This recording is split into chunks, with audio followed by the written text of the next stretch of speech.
No one told you life was going to be this way.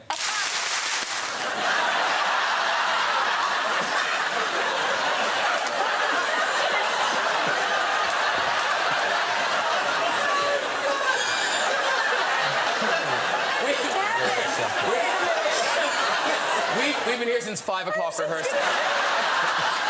How's this been? You guys have been rehearsing. That's adorable. That was really good. Do that again. So I guess no one told you life was going to be this way. Woo! I'm going to get the next one. I will get the next one. We do this. We get it. Yeah.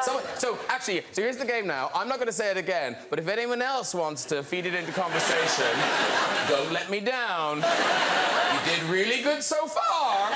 Don't spoil it. What is the line again?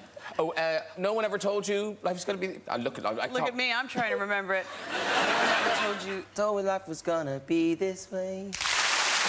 You guys are good. To the point where it may become annoying. I could do this all night. It's because, you know, you're on the show, we haven't had you on the show, there's lots of things I want to talk about, so briefly, just briefly, right. I do want to touch on Mork and Mindy, which I'm sure you get... It's fun. We had a great time. And I suppose we've forgotten that we'd never seen anything like that on television before. I mean, do you know what I mean? Your performance in that... It was so crazy that it was once again... They just let me do what I did, and they sat back, and it used to be, you do your thing. And was it really that kind of like... did they write it in? Did they just Not go, at all. and then Robin's Robin's funny? Yeah, here, good luck, take care. They used to have a censor because I would kind of go off, and they had a woman... They finally had to get a woman who spoke Yiddish and Chinese to kind of cover, because I was throwing in references, and they went, I know what that means. So I was, you know, trying so many different things. But the first year was crazy because they really didn't have a sense of... And they just said, OK, we don't know what to... They couldn't impose anything because they didn't know how I was going to go with it. And the extraordinary thing is, like, you know, because lots of comics do get a hit sitcom, it's brilliant. But for you then to come out of that and have the amazing film career you've had on top of that... It's been quite... I mean, it started off a little strange with Popeye, where it was like, whoops, but then... and then work your way back! Exactly. I watched that quite recently, and it's a beautiful, beautiful film. It really is. It just was a movie. It was like, at the end, it was like Ed Wood. They ran out of money. Shelley was in this pond with an octopus with no mechanism going, help! Help! And, you know, but it was a sweet, sweet movie. And really lovely music as well. Oh, great music. It's Harry Nilsson. I mean, the combination was pretty insane. Harry Nilsson, Jules Pfeiffer, Robert Altman, even Nostradamus would go, I gotta go, you know? It was a great group of people.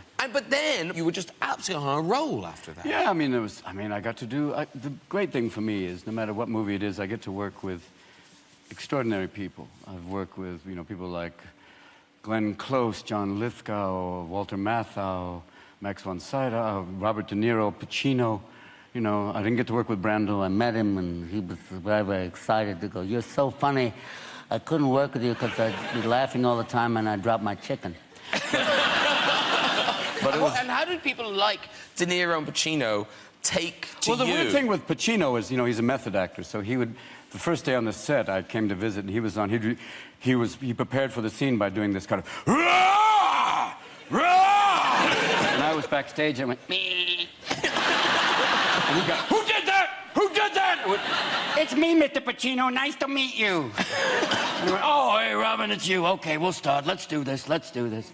You know, with De Niro, I know him, so he's like, let's try. It'll be fun. It'll be good. That'll be good. That's nice. And my favorite, the guy to work with who's probably the craziest, most wonderful, is Chris Walken. Because he says things in the weirdest way anybody does. I love you so much that I can't... Shit. But it is the way that I do it, and after you get to work with all these people, the whole experience of making movies is just the joy of working with all of them, plus great cinematographers, great directors, great crew in weird places, you know, and for me, it's a gift. I mean, it's really kind of a joy. And the chance to do characters like 1 Hour Photo, to play someone that creepy, you get to explore criminal behavior and not do jail time. Yeah. here you are, you're back as Johnny English Yes. in this third movie. What about Mr. Bean now? Have you drawn a line under him? No more Mr. Bean? You know, I doubt that he will reappear, but you never know. You must never. The people have spoken. People. Yeah, quite. But you know, you must never say never again. A film, as Jeff mentioned, that I was in. So you must never say never. But you know, there does come a point when you feel as though you've done most of what you want to do with him. So. And because it's not based on language, because it's so physical, Mr. Bean, presumably it's popular everywhere. Yeah, it is. It has what we might call a global outreach. So, like, are holidays a misery? Can you go anywhere? Well, yeah, I can't go to many places where you're not recognised. And it's the thing I find most tricky is when people don't recognise you particularly, but half recognise you. You know, it's that strange thing where they go. And of course that means they stare. They stare a lot, and they just look. You're sort of feeling, I wish that person wouldn't stare at me. So, you know, I'd rather just, you know, hold up a flag saying yes, yes, it's me. A few years ago, there was I was in a Land Rover parts department near Peterborough, the kind of place you find me on most Saturdays. And we're waiting for car parts. And car parts, guys hang around a lot because, you know, to get a part, the guy has to go half a mile to the back of the warehouse and then come back again, and he brings it back.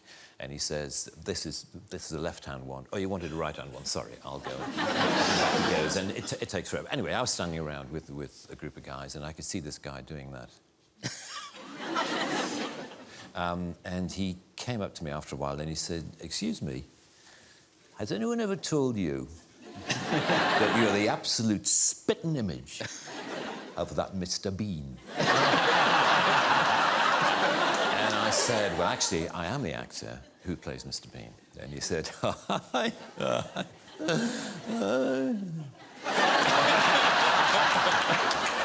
"I bet you wish you were." And there followed this bizarre conversation in which the more I tried to claim that I was the person whom he thought I merely resembled, the less he believed me. But what was funny was how close he thought I was to you know, he said, "The resemblance is uncanny." Have you ever thought of doing any, you know, look-alike work, like, you know, Stag Nights and Hen Nights? You know, you could go along as Mr. Bean. And I said, no, and he said, because you can make an absolute fortune. And I could tell after a while I had to bring the conversation to a close because clearly not only was he not believing me, but he was getting quite annoyed, you know, that I was pursuing this line of, I am Rowan Atkinson, and clearly he thought I was this total arse. Just because I happen to look a bit like Mr. Bean, goes around the country actually claiming to be Mr. Bean. You know, what a...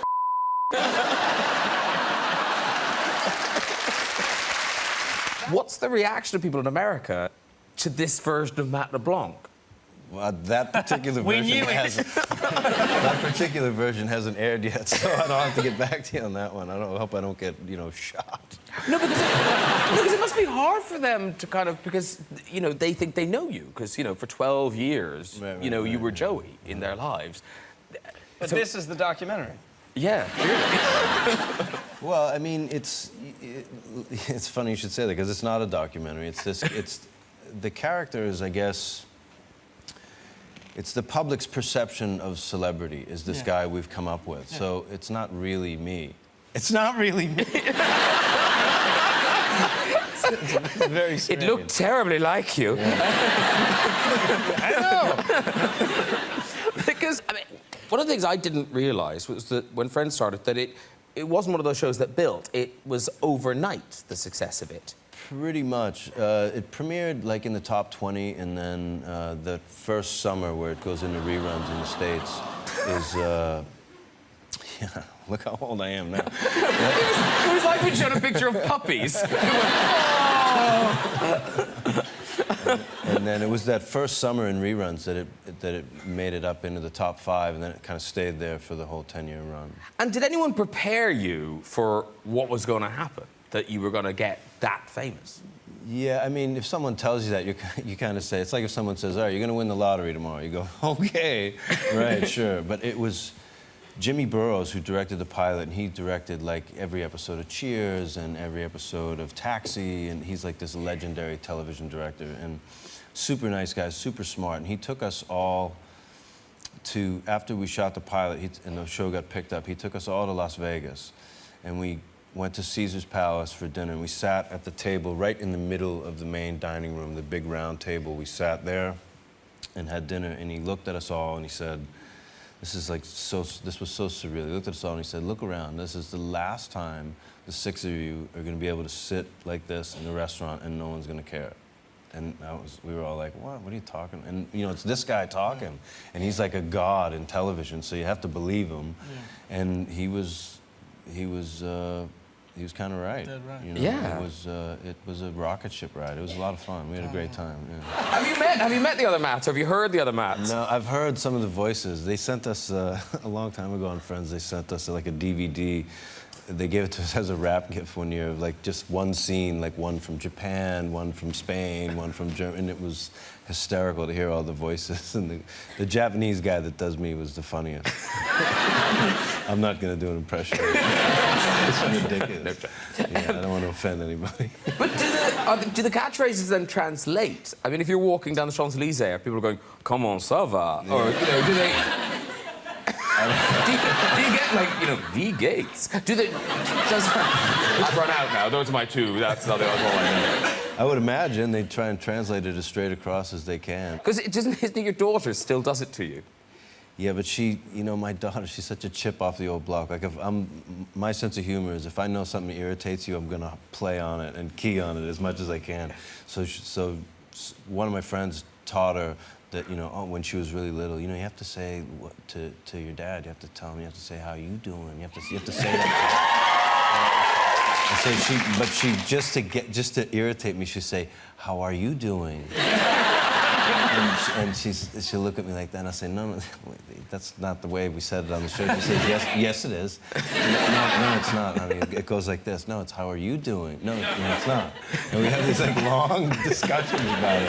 And I know she knows how to say it right. I'm telling you.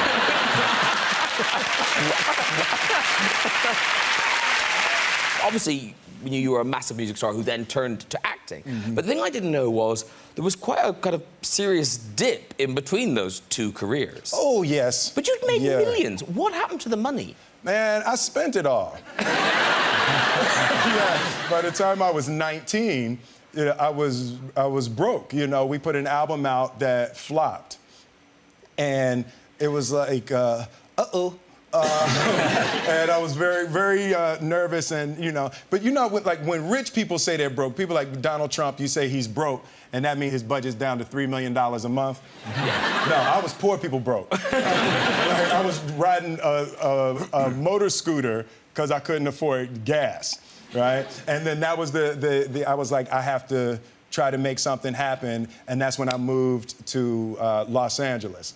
And there was a television show called the Arsenio Hall Show. Oh, yeah. And I would just go and just stand outside the show every day and meet people. But do people recognize you? Yeah, but they when you get broke, people try less to recognize you. They're like, ooh, man. You know, so it was probably about a year and a half, and I went and I just kept going to the Arsenio Hall show, kept going to the show, and I was standing there, and I met a guy named Benny Medina, and Benny Medina is the real-life Fresh Prince of Bel-Air. He actually, he moved in with his rich relatives and all of that, and he pitched me the idea, and that I met him just standing outside of the show. There's some guy standing outside of your show right now who's going to be famous telling a story about it one day. And Tom, how did you end up in the Fresh Prince of Bel-Air? They asked me to go on there. Yeah.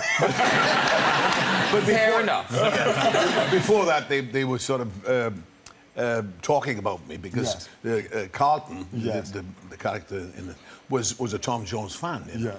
And Will used to make fun of that, you know. I mean, I Did you, Will? No. You know, no, what? It was the character. The character was good. No, but I mean, you know, your character was like, you know, cool and slick, and Carlton was trying to do my moves and all this, that, and the other. And then at the end... Oh, there you are. Right. Wow. Both of you unchanged. Yeah. So anyway, at the end of the show, the last episode of the series, and so Carlton's looking through Will's records, and he has a record of mine there. Yeah. So that was it. That was the payoff. Yeah. And it's incredible, given you have this phenomenal film career, that Fresh Prince doesn't go away. And listen, every country in the world, that is the thing that I am most known for. No matter how big the movies get, it's the Fresh Prince everywhere. And does that bug you, or is it... Listen, man, as long as they screaming Will, I'm cool. But it's funny, because Alfonso Ribeiro, who plays Carlton, when we first started the show, we were trying to come up with names for the characters, and we're going through and we're talking about it, and Alfonso pulled me aside. He said, man, let me tell you something.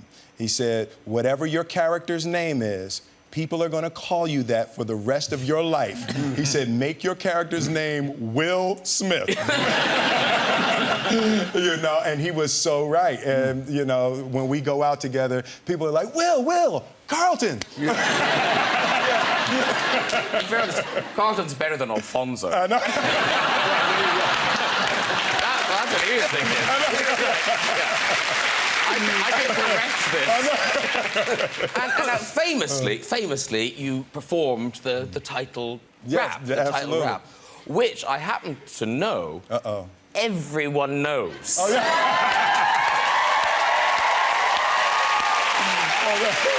Oh, goodness. Everyone knows. Including me. So, Okay. let me hand this over. Oh, geez. Okay. This is quite heavy. Oh, goodness. Okay, here you go, Gary. All right. No. Oh, goodness. Okay. Oh, goodness. No. Okay. So the audience... You've probably seen some musicians before, but get ready, my friend. Okay, hit the track. All right. Okay. Story all about how my life got flipped, turned upside down, and I'd like to take a minute, just sit right there and tell you how I became the prince of a town called Bel Air.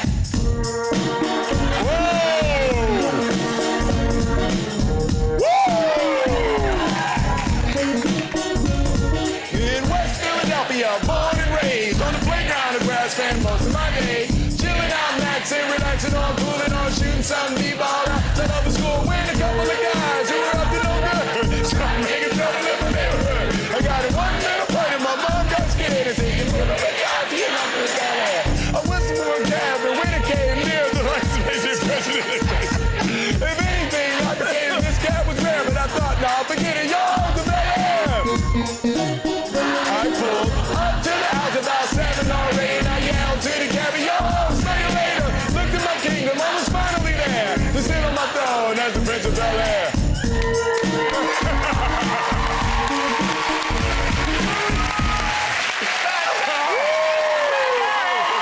That's hilarious. Very good. That's fantastic. Oh, that's fantastic. That was the synth that was done. That's genius. Wow. Next tour. Next tour. That's gonna be it. That's the opener. I know.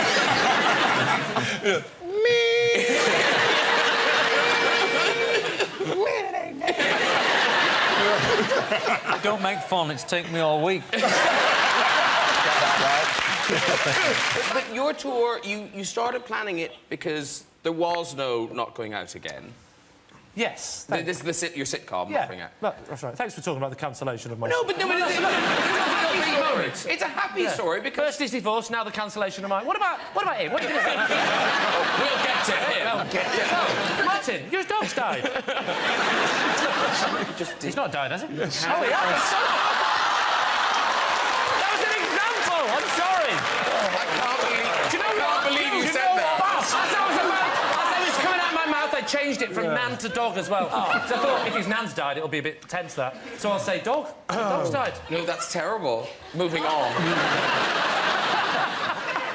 trying to tell people your sitcom's coming back. Sorry, yes, it is coming back, yes. Which is all very good. Yes, but it's great because what happened was basically, effectively, I was going to say the sitcom was dead, but now it's alive. It's wrong. the sitcom was in the past, but then we got another one that looked just like it. I can't think my way out of this. It was cancelled, and then I decided, well, I'm now unemployed. I better go and do a 106-day tour. And then it got recommissioned before day one of the tour. Oh. So it's a bit stressful now. So I booked in a breakdown for August. That's the plan. I'm not going to watch your poxy sitcom.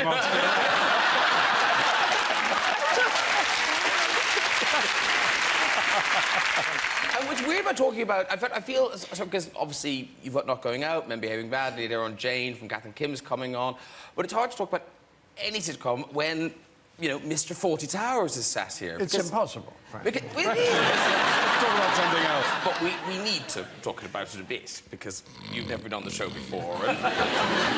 well, no, because this is a fact. I hope this is a fact, because I was saying this to Lee and he didn't believe me, that we all know there were only 12 episodes. Right. But is it true there was 4 years between Series 1 and Series 2? Yes, because Connie and I got divorced. How much was that? Cheaper. She was nothing. So sweet. The giveaway. I had dinner with her on Sunday. She's terrific. She likes Jenny too. They're equally naughty, equally funny. Excellent. And she took very little money off me. But the point was, we always got on terribly well. So we did do the first 6, and then we got divorced, and then did the next 6. So you had 4 years to write it? Well, don't do it so bloody good. Why don't we get that? That's because you can take much longer to write it than anyone does normally. And the only reason FAWLTY Towers really was good was that we used to take 6 weeks to write every episode.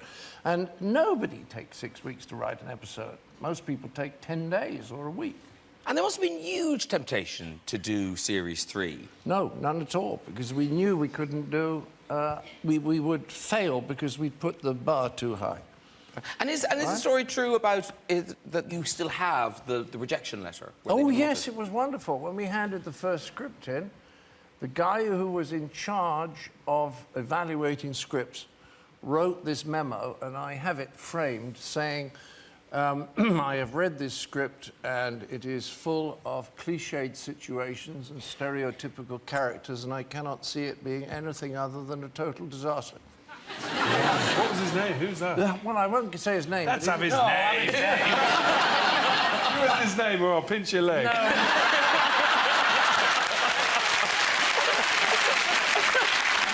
Now, Martin Clunes, you have been... I didn't realise you started acting so young. We have some pictures of you. What's the name of this sitcom? No Place Like Home. Wow, look at you. Is it just me, or does it look like an English remake of Home Alone? With you... Yes. You look so like Macaulay Culkin. Like an old Macaulay Culkin. Or just Macaulay Culkin. What was the sit in that com? Do you remember? Yeah, the grown-up children wouldn't leave home. Ha, bloody ha. At any point did the ginger one go, who's my dad?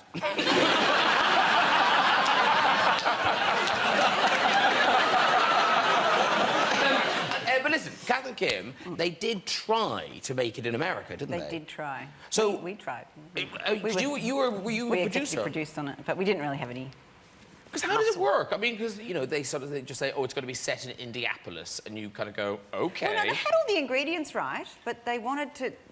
I think because they cast sort of pretty movie star type people, and not sort of like the Kim character was Selma Blair, who's about 2 stone, and to get big fat, she focused on me on that. You know, that was her being fat, and it just didn't. You had to have a muffin top and be a normal-looking girl. No, because it's weird because you've all had this experience of shows going to America. Because how many times has FAWLTY Towers have they tried to do it in America? 3 times. Yeah, 3 times. It's never going to work. Who They're so individual and so... Well, I mean, the really weird one was the second one, because I went off on a weekend and I met some American producers, and they said, we bought the rights of FAWLTY Towers and we're going to make it. And I said, well, will the American audience understand a little family hotel? And they said, oh, no problem, they'll get that. And I said, we've made one change. I said, well, what's that? They said, oh, we've written Basil out. I'm not kidding. They wrote Basil out. What? So who was And gonna run the gave hotel? all Basil's lines to B. Lilly, B. Arthur. who was playing Sybil, and there was no Basil in the show. I mean, it's just... I'll be honest with you, I always felt he was the weak character. You thought he was... But then... They didn't even need to buy it if the characters weren't the same. Well, they didn't even need to buy the concept. They could have done their own show. I don't know, because I could have been seriously rich. You know, when they started Bloody wives. Cheers... when they started Cheers, it was based on FAWLTY Towers. They were actually going to base it on FAWLTY Towers, and then they discovered that all the scenes were taking place in the bar, so they switched it to a bar. Ooh, that's a move. Oh, here comes Basil. One of those actors, you've been in so many films, and lots of them big, big favourites. When people come up to you, what are the ones they always want to mention, or do you know when they approach you, oh, this is a Paddington fan, or this is a Bridget Jones fan? Only Fools and Horses, really. Really? Really, more than anything else? Almost more, and it goes across the generations. So kids now, young people who weren't alive when I did Only Fools and Horses. Oh, Slater. Oh, he's my favourite. But that is probably the most common one. And, Jim, in Only Fools and Horses, obviously you played Roy Slater, but that wasn't the part they wanted you for. No, originally, I was second choice for Del Boy. Wow. Wow. Yeah. The first choice was N. Rytell, who was not around, we don't see much of it. But he was first choice, and he didn't fancy it. I was second choice, and I was doing a show in the West End, and I couldn't cope with having two parts, two jobs. It was too difficult, so I said no. So, luckily, David Jason was available. My greatest contribution to British culture is not being available.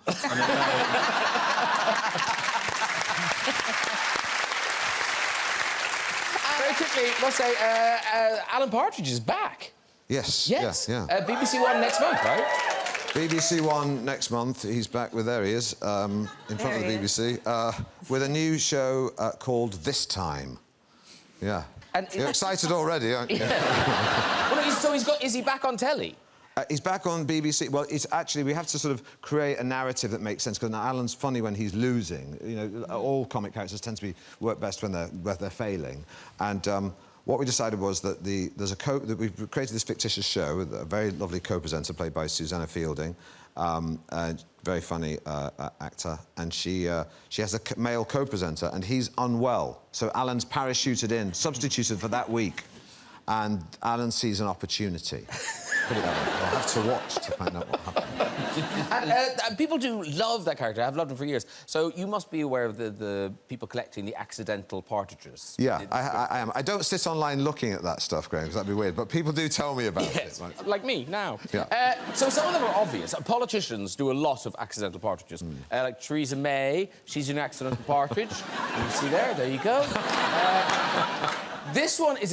I mean, of course he's in it. Nigel Farage, clearly, accidental partridge, right down to the blazer. Wow. I should actually pay Nigel... I should pay Nigel Farage's commission, really. He influenced me so much. But in terms of accidental partridging, I did not expect to see this man, Barack Obama.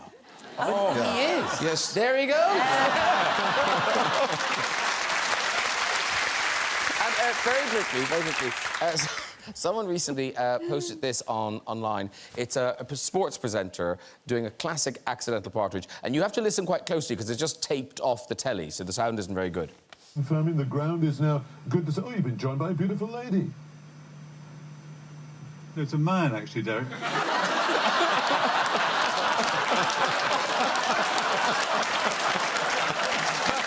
Very good. Now, listen, I'm sure a lot of people would like to know, how does this happen?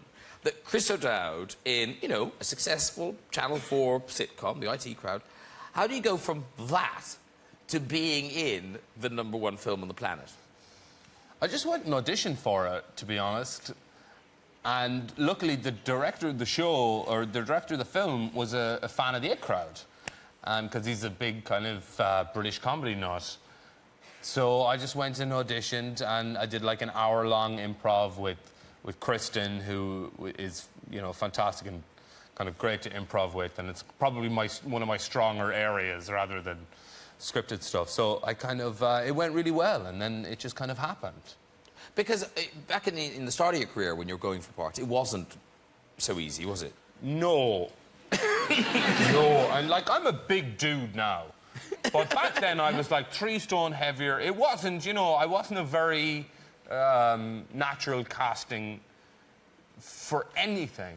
And I'd come out of drama school, and the problem with coming out at the same time, you know, everybody comes out of drama school around the same time, so it's, London is suddenly kind of scattered with these thousands of actors that are coming out of drama school, and the whole thing is, I asked a guy who had just come out and started doing a little bit on bits and pieces, and asked him for some advice, and he says, well, what you need to do is, you're going to go on loads of general meetings, and with casting directors and producers and all these, just to say hi, so just make sure that they remember you, because they're going to remember, there's loads of people. So I went away from that, and I thought, okay, got it. So I decided from there on in, I was going to go into every meeting with a casting director or producer it was, and pretend that I had just been bitten by a dog. So I would go in, I would literally be at the door, and I would kind of just be, oh, fuck. I was like, oh, hey, I'm Chris. And they were like, oh, how's it going? Yeah, I'm okay, I just got... Did you see the Cocker Spaniel downstairs? And I would pretend that I had just been bitten. And the stories would get more and more complicated and intricate. Like, and he was holding a baby's rattle, I tried to pull it out. And it's like, and he looked so friendly, and I just went to pat him, he just bit. And they would offer me plasters and stuff, and I did this for 4 months. In every meeting I went into. Until eventually I went into one meeting, I did exactly, oh, Jesus Christ, I just got bitten on the fuck. This is, so, oh, and they were like, oh, that's so weird. And I was like, I know. And they said, because the last time you were here, you'd been bitten.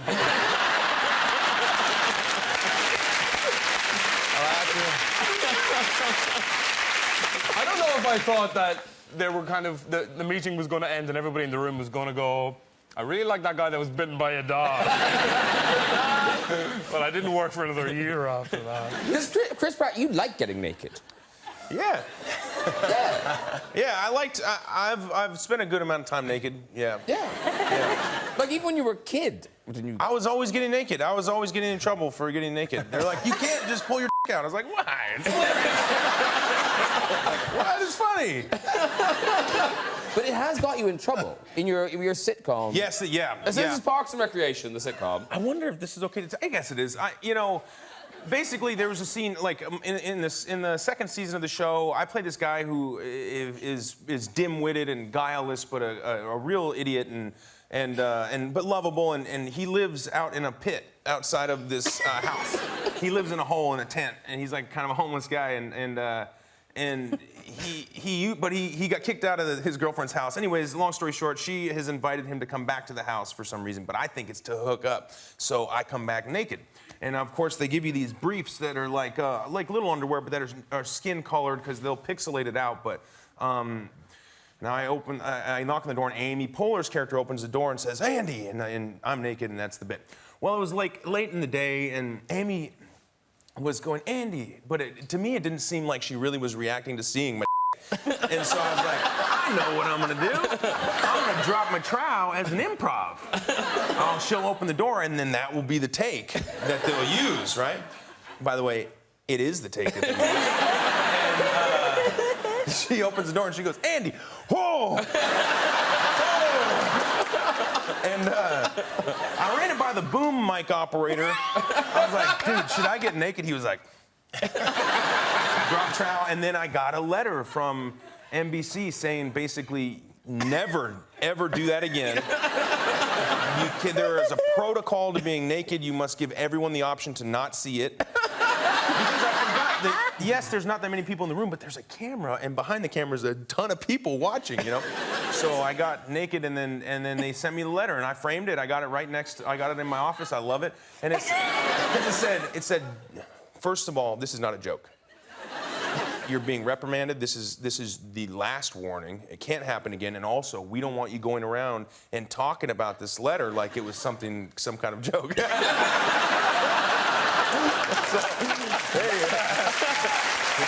noted. Oh my God. So awesome. There's parallels here, of course, because... Parallels? Because you've won your 3 Comedy Awards, RTS Awards, but now you do have Series 3 looming. You've had all the awards, it's moving to BBC One. It's like the sort of second album. How's it going? I feel a little bit sick. Do you? Yes. So it doesn't wash all over you? You feel it? No, I get a little bit anxious, let's say. Yes, I haven't actually... I'm going to start writing it in, May, which is nearly upon us. Because more of the sitcom comes from your life than one would imagine. Well, I sort of try and let the audience decide what they think is real or not. No, most of it's imagination, I'd say. Sort of well... You told me that jogging story. That's an episode right there. Yes, that's probably got to go in Series 3. When I made this foolish mistake of going jogging. Is this something you ever do? It's wrong. No, and no one should run unless professionally or as a child. That's should be unless a chase. So, and then you've got enough adrenaline, so you know. So I jogged, and in shorts, I did it seriously. Professionally, I thought I'm going to get fit. 10 minutes in, started having an asthma attack. I say 10 minutes. 35 seconds. Thought I need my asthma spray, so I tried to get my asthma spray out of the shorts pocket, and the zip was stuck, and I couldn't get access to the thing. And a male jogger was coming towards me. I was going. Explaining it, he just thought I was sort of wheezily pointing at my crotch.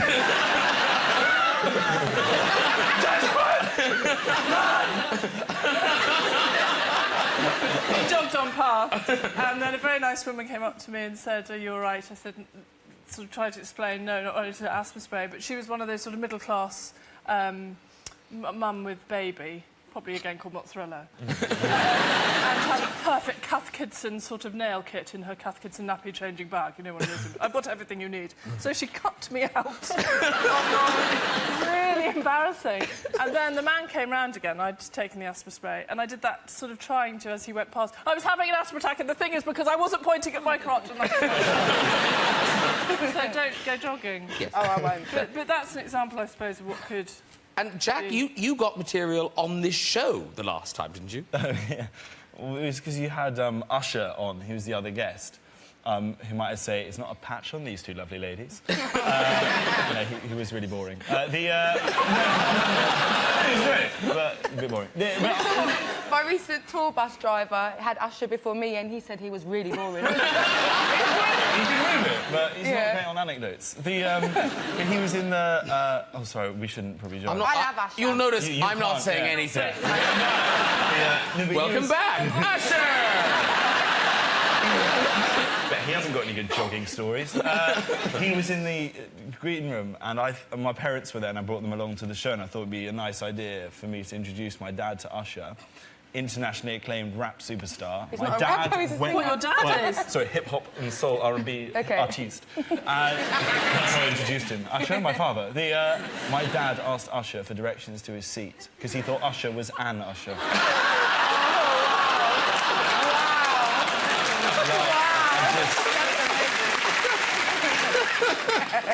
Obviously, people in this country, they know you from Blossom, The Big Bang Theory, but now you have a strange link to Britain because you are kind of Miranda.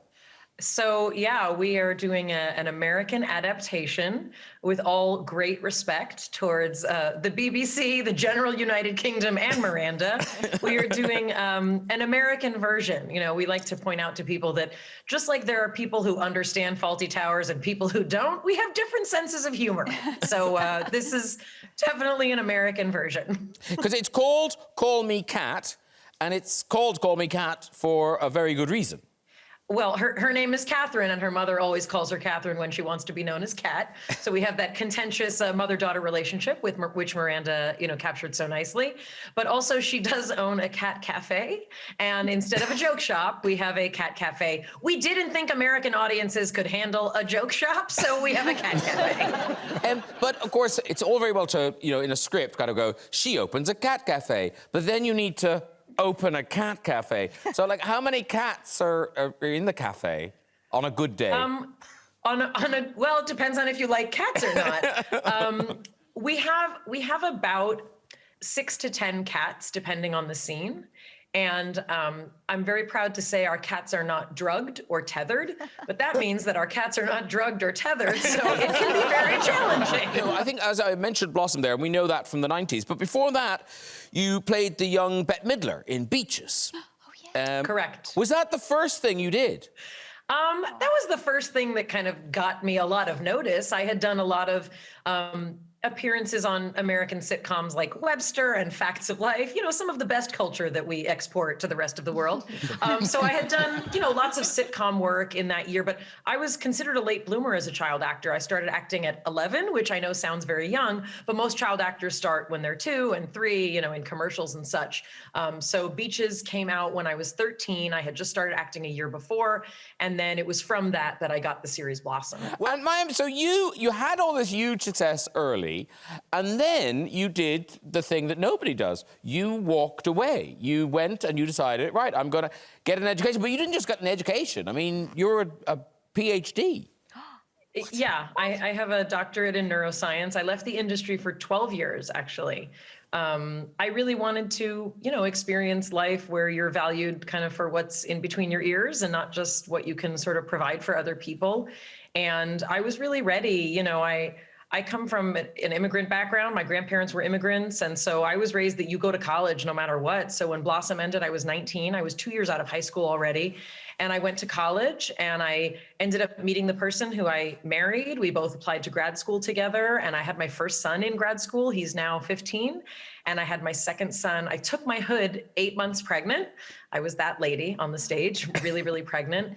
And I taught neuroscience for about 5 years after getting my degree, and literally was running out of health insurance and figured if I can just get a couple parts, I'll get my SAG insurance back. I had never seen The Big Bang Theory. I didn't know what it was, and was cast, and literally my life changed. I had at that time, a toddler and a little older toddler.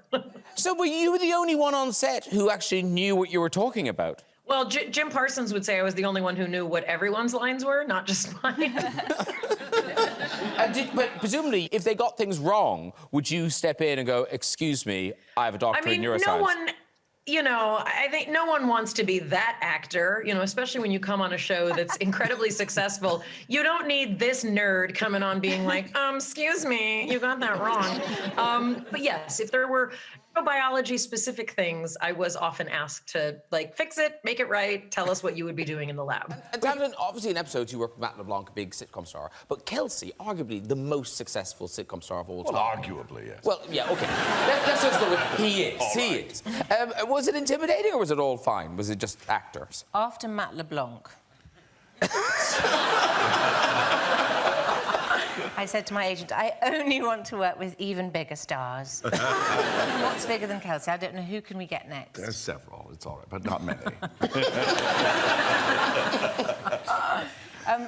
It's not intimidating because he's an incredible gentleman. He's very warm and appreciative and very supportive and very funny and also very close to tears all the time. So I don't have to do... I do live that way, yes, I do. On the verge of tears almost All the always. time. I can My see wife them knows. now. She's over there. She knows that, I cry at the drop of a hat. She calls it gin. And half the time she's right. Talking of dogs, famously, Eddie the little Jack Russell in Eddie. Frasier, and we all fell in love. Everyone loved that Jack Russell. But apparently you... I mean, not you didn't like him, but you were kind of... I actually liked him quite a bit. The person who didn't like him was John, the one that played my dad. He was terrified of him. Oh, really? Oh, yeah. Whenever he sat on his lap, the dog bit him. Very dangerous He was place not to a pleasant start animal. biting. Yeah, right. But did it annoy you all on set that dog must have got so much attention? It annoyed me no end. But only this, because there was... we had a director for a while who was a guest director. We booked him to do maybe 3 shows. And somewhere in the middle of that number, he turned to the dog and said, "Eddie, action."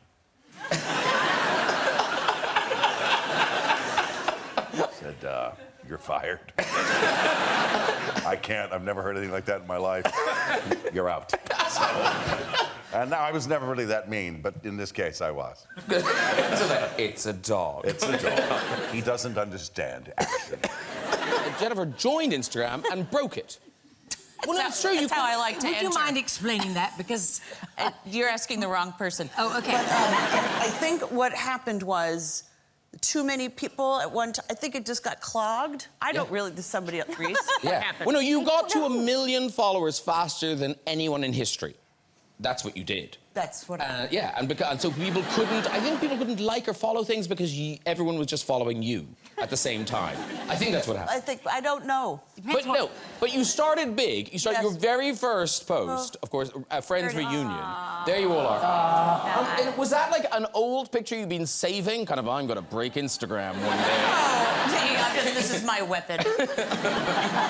Or was that a recent thing? That's a recent picture. Because, I mean, you guys, whenever any of you are here, you've got to think, oh, I can't ask them about a Friends reunion. But this is you fanning the flames. Well, this is us. Well, no, this is just we love to get together whenever we can because David lives in New York and Matt's working. I mean, the girls we're very good about keeping up with our time together. But so when that happens, we just have so much fun. And of course, Reese, you were part of the Friends family. She's literally family. Yes, your sister. Yes. Yeah. Yes, I got, there was such a privilege. I got to play her sister when I was... Oh, that's... 23 years old, yeah. And what's so odd is that you were saying in an interview somewhere that you hadn't acted in front of an audience before. Right, and I never have since. We broke it. Really?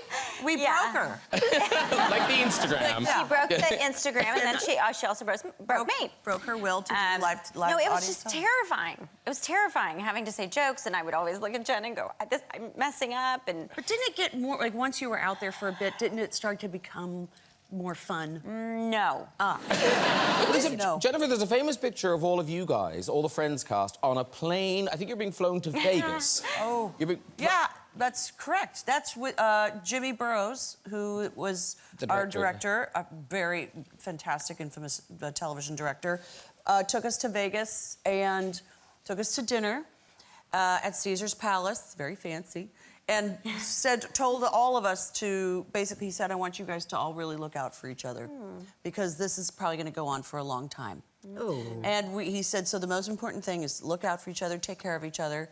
And then he gave us each a couple $100 and he said, now go into this casino and enjoy yourselves because it's the last time that you'll have your anonymity. In my head, absolutely fabulous. It's just something, but it's just a current show. But it's been in our lives for 24 years. Yep. Which is nuts. 1990 was the first. 26. 26 years. 26 years. Wow. And Joanna, you were saying when you first got cast and you were like the chemistry, you didn't feel it. Look, I was really... I'd known about... Everybody knew about French and Saunders. Everybody knew about that. And I'd been sent this unbelievably funny script. And I was longing to do it. I couldn't believe it. I laughed out loud, Rebel. You know when you open something, you laugh out loud, you go, oh, and it's holy very smoke. rare. Very rare Most indeed. of the time you read the script, you're like, oh, that's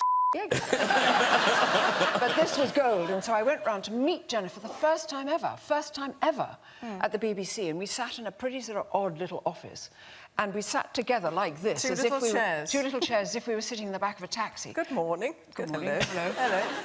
Hello, hello, I'm Joanna. It's Jennifer.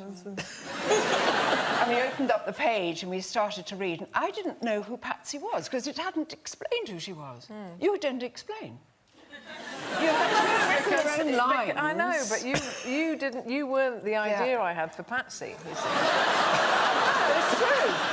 It's absolutely true. No, I mean, it was better. You made it better. We read it through a couple of times, Rebel, and each time Jennifer just sat there just staring at it. Oh, this is awful.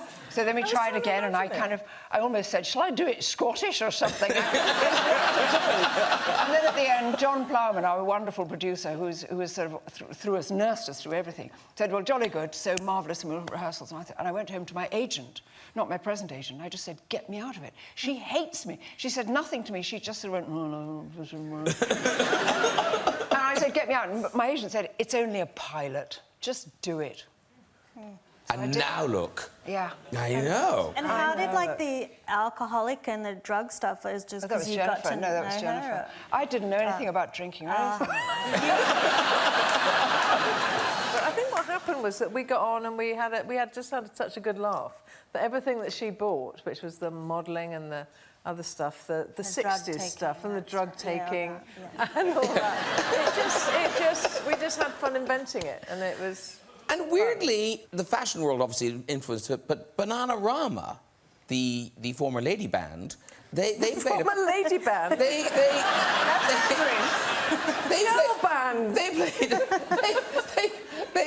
played your lady bands in. I'm wearing mine tonight. But they played a part. Well, yeah, because Bananarama were the hardest drinking girls I'd ever met in the 80s. When were they in it? Oh, they weren't in it. Oh, I but see. I met them. Never done drugs. Never done drugs. Because Dawn and I worked with them. Oh, of course. And we did the comic relief thing together, and we kind of got to know them. I'd never met girls that drank so hard, because in those days, people didn't drink vodka. They drank so much vodka. They would drink a bottle of vodka, you know, and they'd go, come on, let's go and party. And we used to go and party with them and just watch them. And I remember one of them opening a cab door and coming out arse first onto the pavement and thinking it was the most brilliant thing I'd ever seen. And I just thought, I love that. I want to be that. Will and Grace is back. Yes. There they all are. It's showing here on Channel 5 every Friday at 10 o'clock. And, I mean, it's one of those things, you know, we knew it had been away, but then you hear 11 years. Was it really 11 years? And the method of it coming back is so bizarre, because no one was talking about it coming back. There was so go on. No. You know, I had been campaigning for Hillary Clinton, and we were talking about trying to help her, and then it turned out that our entire set had been stored pristinely on the college campus of our executive producer for 10 years. Emerson College in Boston. Emerson College. And then they got a call and said, we need you to move the entire set to storage. We need to do some fixes. And so he realized, I have the entire set of Will and Grace. Maybe there's something I can do with it. And that's when he wrote the four of us and said, maybe, would you guys want to do a 7-minute little film on YouTube to try and help Hillary? And within 10 minutes, all four of us had said yes. And we came back and we did it, and we really thought it was going to be just a one-off. And we said goodbye, and we were like, oh my God, how lucky. 10 years later, we got to play with each other again. And then, you know, 7.5 million views, and they were like, wait a second. It was amazing. Max flew the entire set, piece by piece, across the country at his own expense. It was really expensive. And we did this thing entirely in secret. Nobody knew, except our few crew members. And even the people nobody knew. Even the people that showed up that night, it was an invited audience of about 100 people, weren't told what they were about to see. And when the curtain parted and it was that set and the four of us in costume, it was very awesome. It was incredible. Now, talking of awards, congratulations, you won the Golden Globe. Yeah. Very good. Yeah. And Will and Grace has been nominated for something, like, is it 29 or 30 Golden Globes? It's 29. Never won once. We are the biggest losers in the Golden. We actually have the record. No one has lost more than us. and we got to a point. It's good. Thank you. You guys. That's right. You guys. But we got to a point after about about season 3, where the show was always nominated, all 4 of us nominated, lost. And one, I think it was when the show lost, or maybe Sean lost or something, Max, who created the show, suddenly went, yes! And we cheered, we toasted, and the cameras got confused and went to us, though we had just lost. And we started to do it every nomination, every loss, every year. Every time anyone lost, we would have another drink of champagne. Confuse the hell out of them. And they always put a big thing of chocolates on your plate, and so I would wait until I lost, and then I would open up the box, and I would eat the whole thing, and I'd be like, it doesn't matter now. 29 unused acceptance speeches. Yeah. I was nominated this year, and I almost recycled the same thing, and I thought, like, you know, I can't reference Al Gore. That makes no sense. But now I feel that maybe the Golden Globes realise you're not taking it that seriously. I think this is you guys at the Golden Globes. That is not how winners behave. That was the last Golden Globes, Yeah. remember? And we got in front of the press, and we weren't even nominated anymore. We were there just because it was our last season, and the press so didn't care that I said, F this, I'm dropping my pants. And then we went, and they still didn't care. They took that picture, look at Sean, he doesn't, nobody cares. Looking away, whatever. And in terms of, you know, restarting it, kind of rebooting it, how much discussion was around, you know, because you ended up in that last episode, you know, you ended up in a very different place to where you started this series. Oh, yeah. We had kids. It was 25 years in the future. And then we're like, well, how are we going to do this? And they're like, oh, you're not going to have kids. It never happened. They wrote the first Like, scene of what? the first series is or the 9th series, which just started here.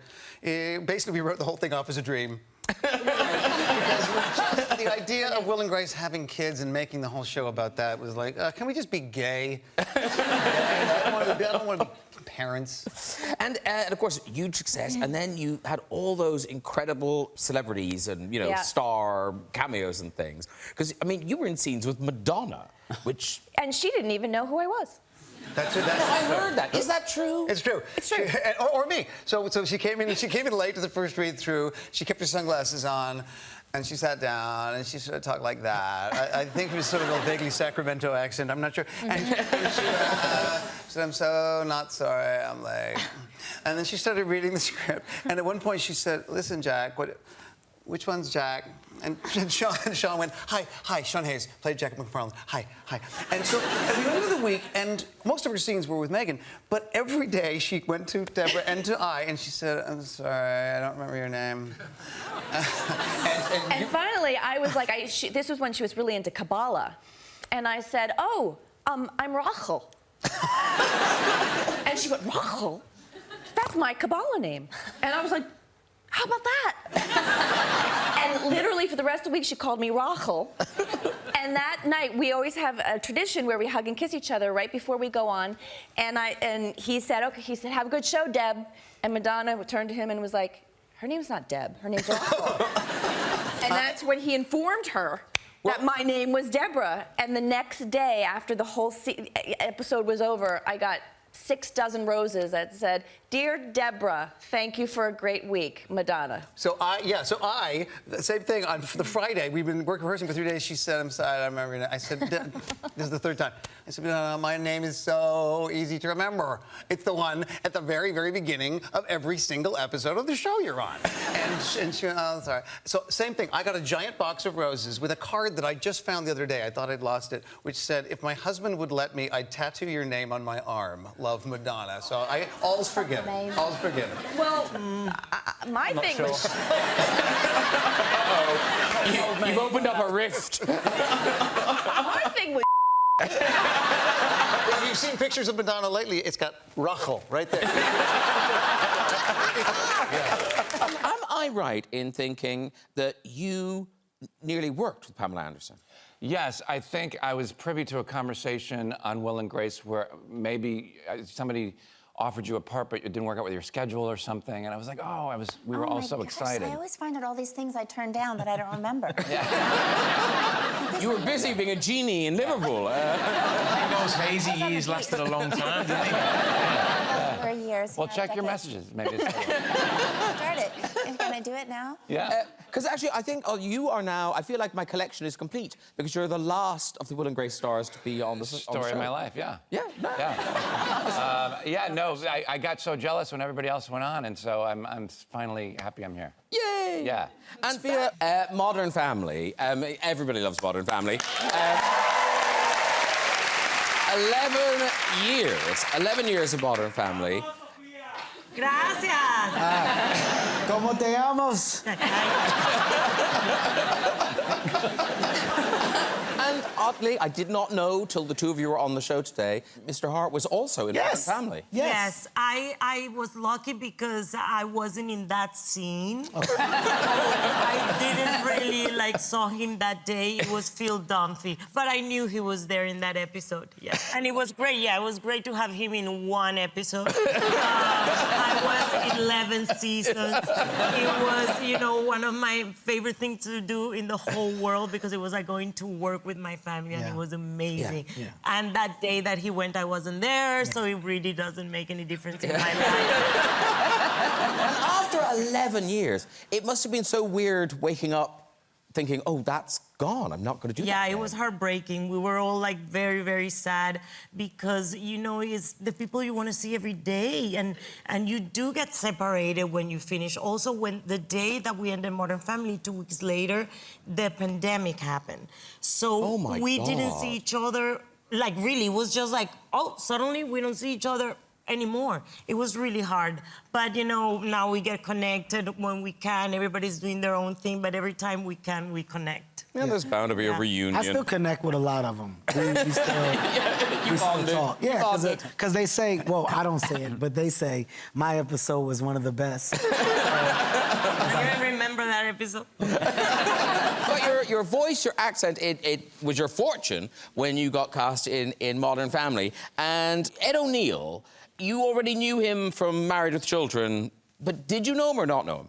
Of course I did, because in Colombia, Married with Children it's been one of the most known and loved comedies in the United States. It was one of the longest running. It was also 11 years, and people adore Ed. So we would have in Colombia translations, but they were usually translated by, Spanish-speaking people. So I did grow up seeing him, but to me, in my head, he sounded like Antonio Banderas, So when I met him the first time, and I was very, new in Hollywood because Modern Family was really my first big job, I was a little disappointed because he couldn't even say one word in Spanish. He sounded like, nothing.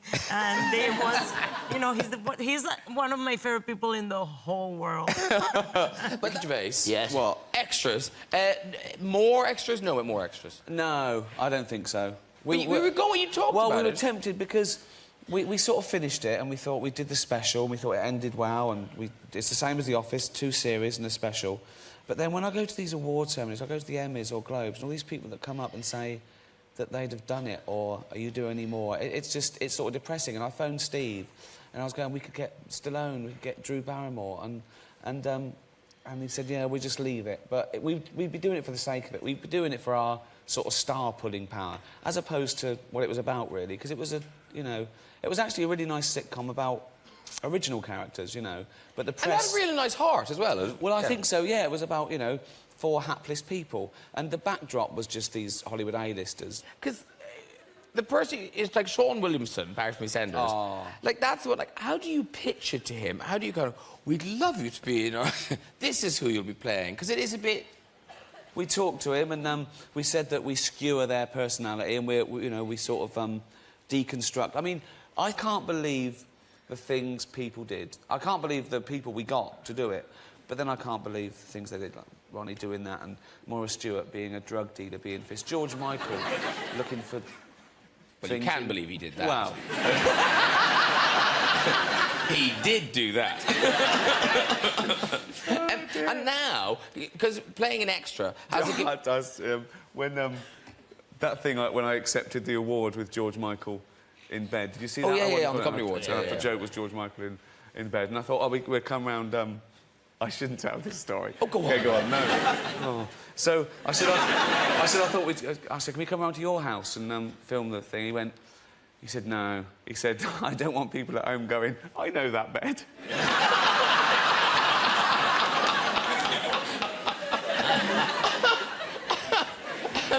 And being an extra, has it given you any insight? Like, how are you now dealing with extras? Are you? They're not allowed to come anywhere near me. They're kept in a small... I'm joking. No, you're not. Now, reading about the two of you, kind of bits of your career are quite similar in that you were in a lot of shows that didn't quite get there before you both found kind of the big hits with Friends and then Arrested Development. Yeah. And Arrested Development, it's back. Is the movie happening? Not that I have heard of. I know nothing. But we did some episodes for Netflix a year or so ago, and that's I haven't heard about anything further. But I love those people and love doing that show. So good. Oh, look, Thank you. Yes. Right? So we found it. Jennifer, do you and the other friends just think, oh, why don't we just do the reunion so people will stop wanging on about it? Wanging on. Shut up. I know. But at this point, I feel, honestly, we should just wait. Oh, look how cute. We're all having Sundays together, or milkshakes. That was that photo shoot. I say we just wait until we're really much older and be just golden friends, because then you won't have the like, oh, look at Joey and look what happened there. Look what happened to them. Or just make it really grim and depressing, and then no one will ever want to see it again. We're sorry we asked you to do that. Dead friends. It could be a series of funerals. Yeah. Then we'll know that there's no reunion to have. And it's weird because it went on for 10 years, it was all fixed in our minds, but that's a long time. Mm-hmm. So things like the hairdo, the Rachel hairdo. Yeah. Of the 10 years, how long was that really on for? Honestly, that was about a year. First season. Second season, it was gone. Really? So that baby had some legs. Because apparently what you found it was hell for you to do that. It was. Well, Chris McMillan, who we all know and love. We can do it. I hope he sees this. Yeah. He'll be so pleased. He will. He He's might see back it. there. Oh, he's always back there. He's here. He was loaded when he gave me the haircut. Stoned out of his mind. So, which is true.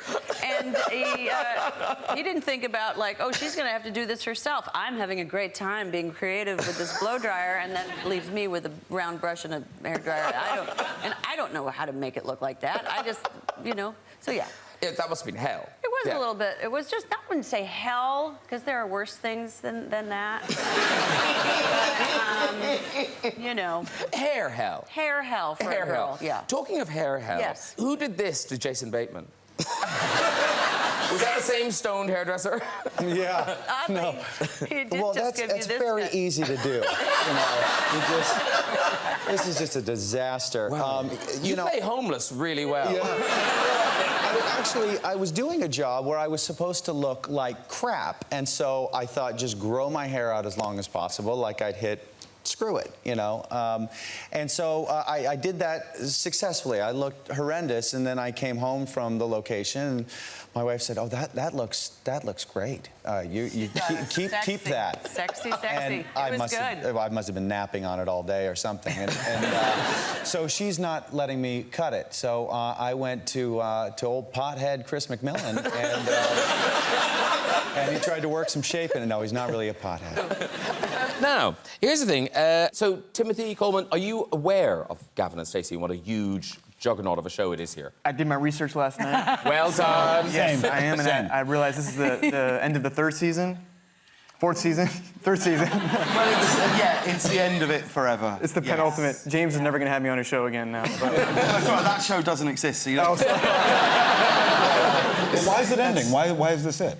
It's been going for 17 years. Oh, wow. Yeah, I mean... You were totally wrong. Who told me 3 seasons? It was 3 seasons over 17 years. Oh, yes. They're not prolific. But here's the thing, so, like, the people of Barry Island must be Like, it must be a sensation when you go back. Oh, they're so lovely. But it's not just people in Barry Island. It's like people from all over the country come down to watch the filming.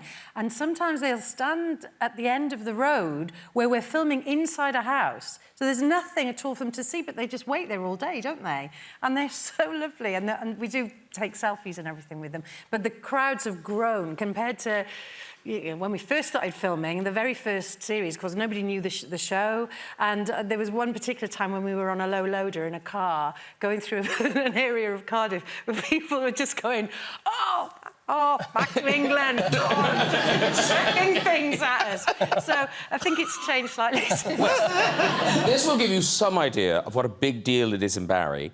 There's a fine chain of hotels called Premier Inns. Oh, yeah. And they've now paid tribute to Nessa. Yes. So what Nessa says quite a lot when she meets people is, oh, what's occurring? So...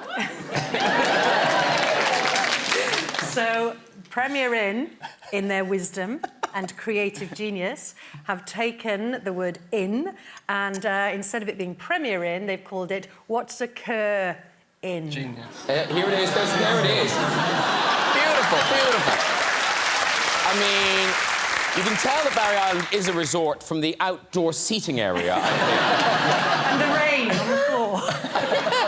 Is that going to be up there forever? Well, I don't know. I don't know. It'd be interesting to see. I don't imagine it will be. But in that week, that happened, I think, on the Monday, and then, I think, was it Lidl? Yeah. The supermarket Lidl have done their own mature cheddar called Mature Cheddar, which was from another line that we did.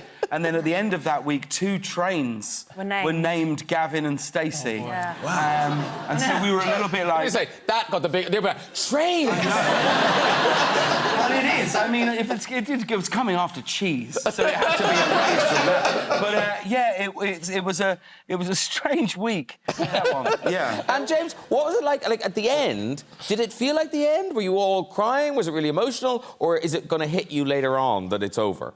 No, it was a very, very special day. We really kind of scheduled the show so that the very last line that we'll ever hear in the episode is the last thing we shot, which anyone will tell you is so rare that you ever do. Normally, your last day, you're out on a motorway on your own in a car, and people go, well done, and you go, bye then. You can end at different times. But we really, really felt like we wanted everybody to be there at the very, very end, and it was just a lot of tears. There was lots of people crying. Joanna Page, who plays Stacey, basically cried every day.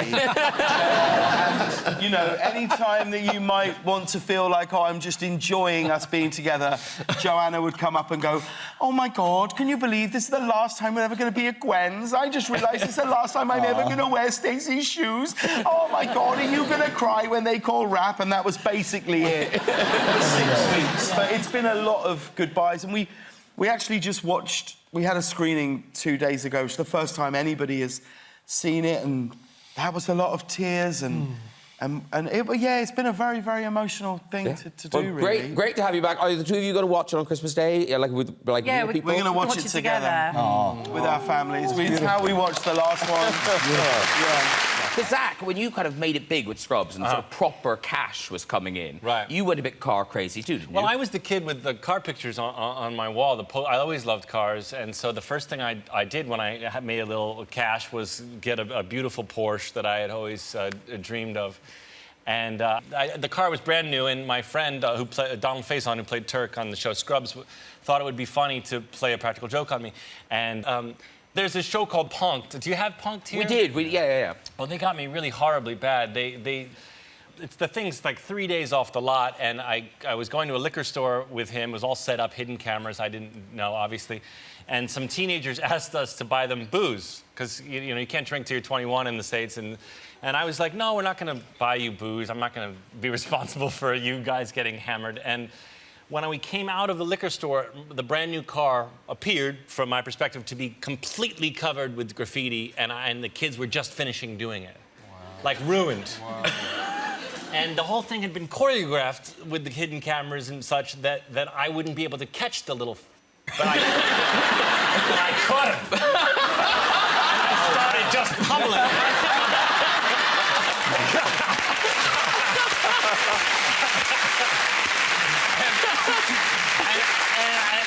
And I couldn't see from my perspective because my adrenaline was so pumping that he looks up and he's like a little boy. and I stopped because I didn't realize he was so young. And of course, they edited that whole bit out because they don't really want you beating up children on it.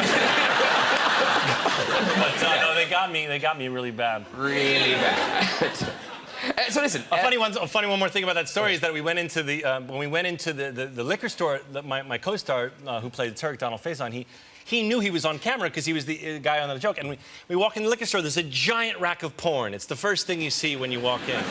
And I walk in. I'm with my buddy, and I'm like, magazines, DVDs, both probably. Okay. I can give you the address. I just want to picture it in my mind. Yeah, well, stay with us. And so I walk over to the rack because I'm like, wow, look at this, check out this girl. And my friend who knows he's on hidden camera is like, oh man, you know I'm not into that. And I'm thinking like, yes you are.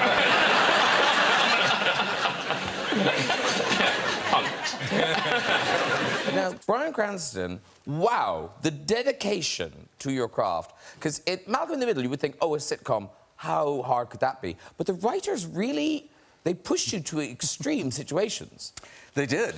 They often would say, you know, what would Bryan not do? You know, and I was naked, covered in blue paint. I was attached to the front of a city bus.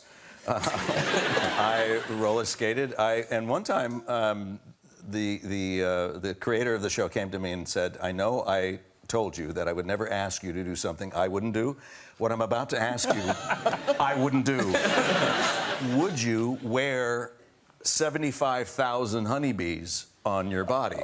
And I said, yeah, I think that sounds cool. I have a lot of questions about this. We'll just halt the proceedings to go through these. Sorry, but did you get stung? I did get stung. Ow.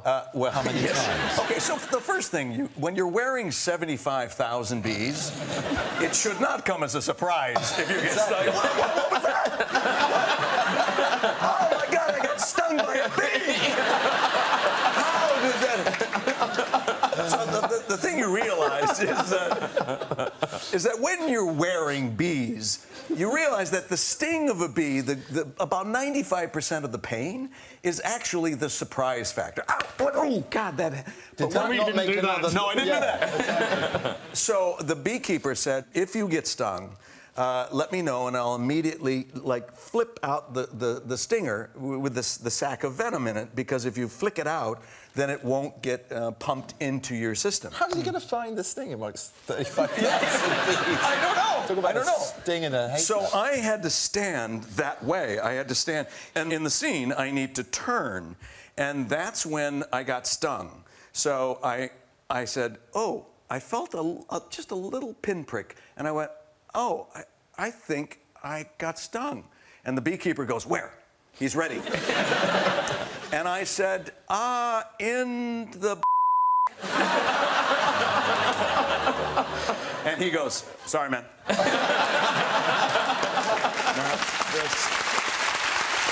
going there. Good luck with that. Oh, my God. Yeah.